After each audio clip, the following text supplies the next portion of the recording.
Democratic donors are showing Joe Biden some love, apparently. His campaign says he raised nearly $47 million in March, his best fundraising month of the campaign. Actually, more than President Trump as he took control of the Democratic Party. The presumptive Democratic nominee tweeted this in part: "This virus has changed our campaign, but it has not changed the unwavering support we've gotten from all of you. Together, we're going to defeat Trump." However, Joe Biden and his political party are nearly, in total, $187 million behind the RNC and the president, who you may know has spent the last 3 years stockpiling his huge war chest. And as the New York Times points out, Joe Biden and the Democrats could raise $1 million a day between now and Election Day and still barely catch up. Steve Hilton, you've seen a campaign or two across the pond. How do you catch up when you can't even get the bully pulpit anymore every day between 5 and 7 or so p.m. Eastern? Can't get a word in edgewise, Joe Biden.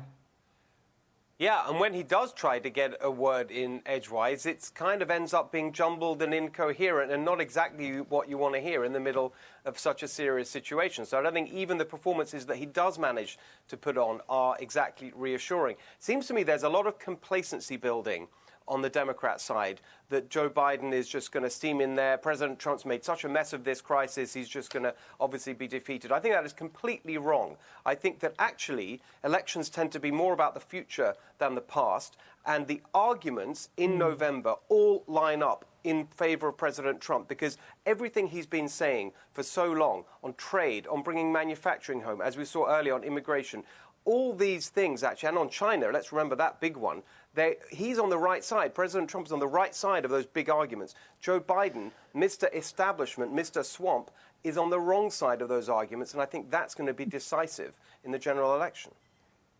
You know, Marie Harf, in recent days, we've been reading more and more about the reporting that former President Barack Obama had a heavier hand, if you will, behind the scenes when Bernie Sanders was still in the race and kind of smoothing that whole thing out. And now he's getting ready to help the former First Lady Michelle Obama, reportedly help Joe Biden on the campaign trail. How much is that going to make a difference?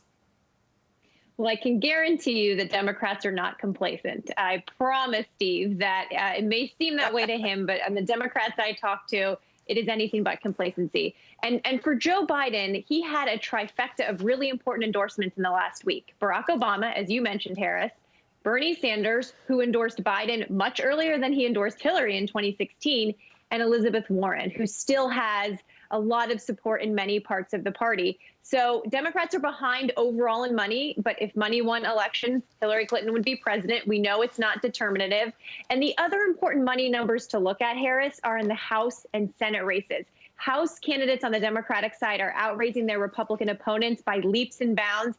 Senate candidates like Mark Kelly doing the same thing. Susan Collins getting outraised right now up in Maine by Sarah Gideon. So Democrats are putting their money to the presidency, but also to these House and Senate races to keep the House and help flip the Senate. Democrats are fired up, and they're unified earlier than they were in 2016. Marie, I would just point this out, though, that the playing field isn't exactly the same when you talk about, well, if money had been the answer, then Hillary Clinton could have won. Hillary Clinton was not going up against a pandemic and a juggernaut of news conferences every day between 5 and 7 p.m.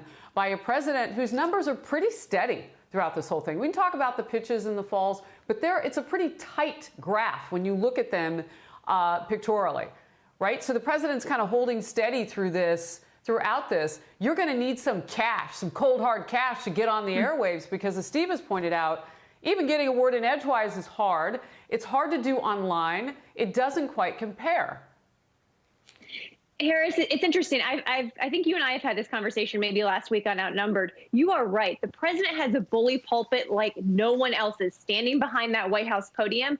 But at the same time, he is also saying a number of things that are immediately ending up in Joe Biden's attack ads, because the president likes to talk a lot. And sometimes he says things that aren't precise, that aren't entirely truthful, like, I don't take any responsibility, or I take no responsibility. So it's a little bit of a double-edged sword, that bully pulpit. And Joe Biden's theory of the case has always been a return to normalcy. And right now, he may be the establishment, but he seems stable, and voters are looking for stability right now.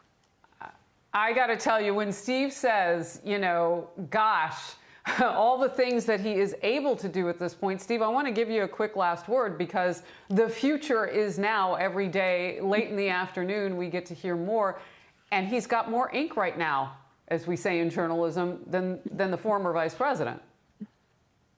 Yes, and I think that although the media and the Democrats love to portray the worst aspects of what comes out on a daily basis, I think what more neutral-minded, more independent and reasonable people see there is a president who's really taken charge of this, who's on top of the detail, whether that's on ventilators or PPE or whatever else. You know, he's really taking charge.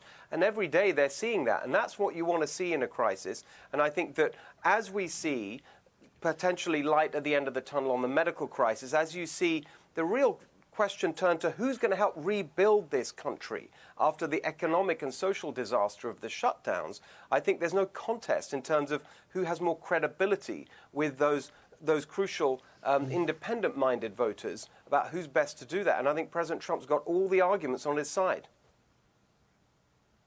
Well, you two will just have to agree to disagree. But it's interesting to talk about.